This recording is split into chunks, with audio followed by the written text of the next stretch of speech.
So what I have here, this window here, so as you guys are looking at it, in case you can't see, in case you can't hear what's going on, this plugin is my master fader. So this is going to give you the overall frequency response of what you're hearing. This one is my drum sample overhead mics. So what's in the drum sample overhead mics? Like what is that? Just this. Okay. So it's like a snare overhead. Yeah, yeah. Okay.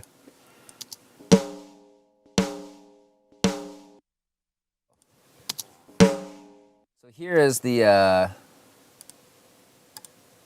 so this is both snare samples. And then with the overheads. Now, I'm going to add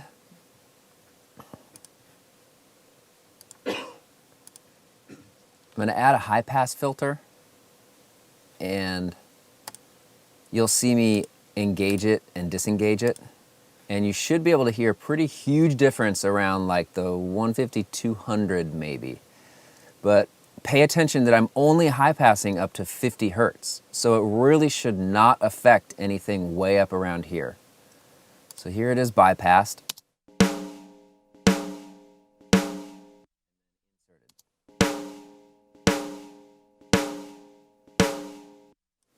Bypassed.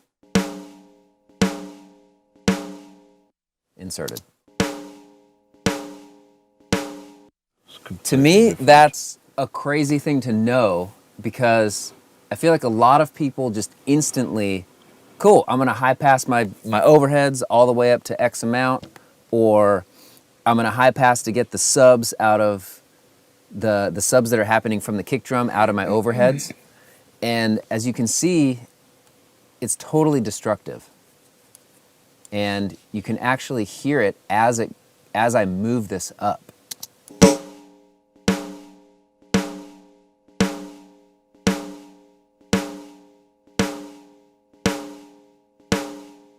All the punch is gone out of the snare, and it's only high passed up to 45 hertz. That's crazy to me. So what's happening is something called phase shift, and you need to pay attention to this stuff, because you can bring things, if you're smart enough to use this in a creative way, or if you're in a every once in a while situation, like, okay, well now it sounds shitty, what do I do? Well, let's try flipping the phase. Back. So bypassed and then on.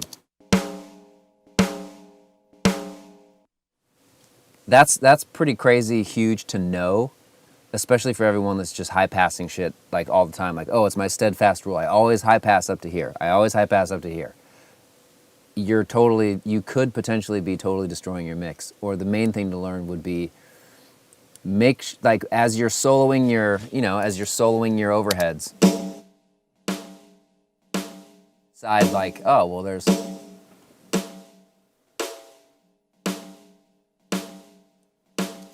really nothing down there, so now I'm gonna just now they're getting it. You guys hear it now? Yeah.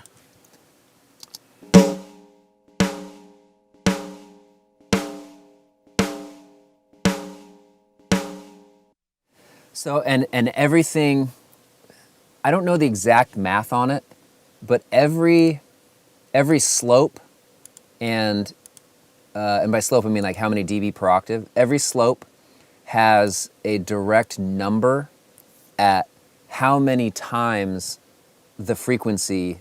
So say if you're like at 50 hertz here on like a 96 dB,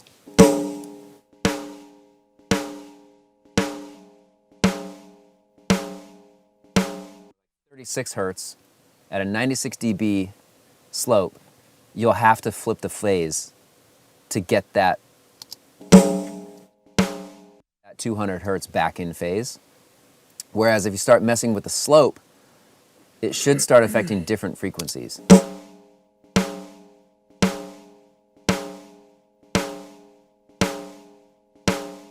Is hearing that? Oh yeah. Pretty crazy. All that being said, mixing is just a huge compromise. So you just have to figure out what compromise is best for you, whether or not you want kick drum in your overheads or you want to try to suck it out, but then you might be damaging your snare and toms, but that's just something really like high pass filters are such a simple thing, but they're so dangerous. And I guess that's the point. Make sure you're listening to everything you're doing, because as you're doing something as simple as like a hard fast rule that everyone says to do, oh man, there's fucking nothing 40 hertz in your overheads, just shove it all out. It's like, It's for you get more headroom, bro. yeah, right? Yeah, you clean up your bottom end. It's like, well, yeah, you just like totally killed all of your snare. And then maybe you're not listening to your overheads with your snare again, and then you're wondering, and again, if you're not aware that this is just amplitude, and you think that, well, I'm looking at my snare mics and they're in phase, I'm printing them in phase, like there's no reason for me to flip the phase. I'm not going to touch that. You would never know about this. So again, use your ears. I got two things to say about that. I remember on one Pensado's Place episode years and years ago, he said that you should always try to use as few plugins as possible, because every time you put one on a track, they're going to take something away. So always make sure that not only you use as few as possible, but that what you're getting, the benefit you're getting, far outweighs what it's taking away. So he was like, so when I want to get a benefit out of this compressor and I instantiate it, like it's a huge difference, because that makes up for the loss. And this is the kind of loss he was referring to.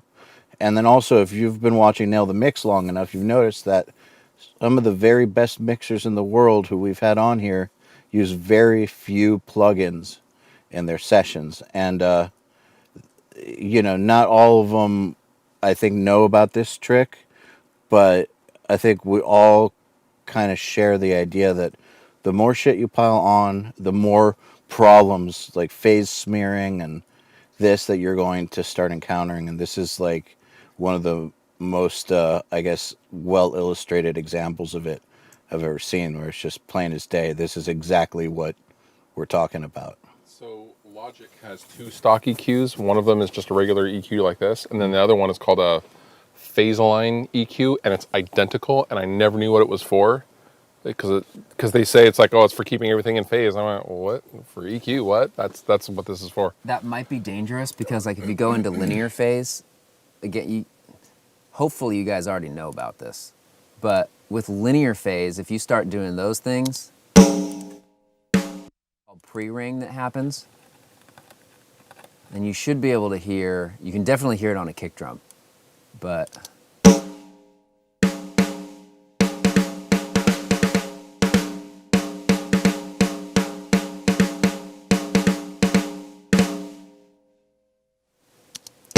so this isn't low enough for it to register.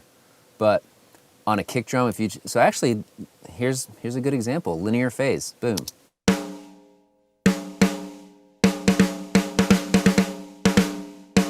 Yeah, use a linear phase high pass filter and you'll be fine. But the problem does come is when you're trying to like hype. But the thing is, not all your plugins that you like using for EQ and filters do linear phase. No. And right. A lot of the ones that do insert latency, yeah, which adds a whole other bucket of shit. And then a lot of them are just CPU hogs. That's what I was going to say. So like you've got three. So by saying, yeah, just use linear phase, you'll be fine. Yeah, technically. But then you're adding three new things to the pile of shit.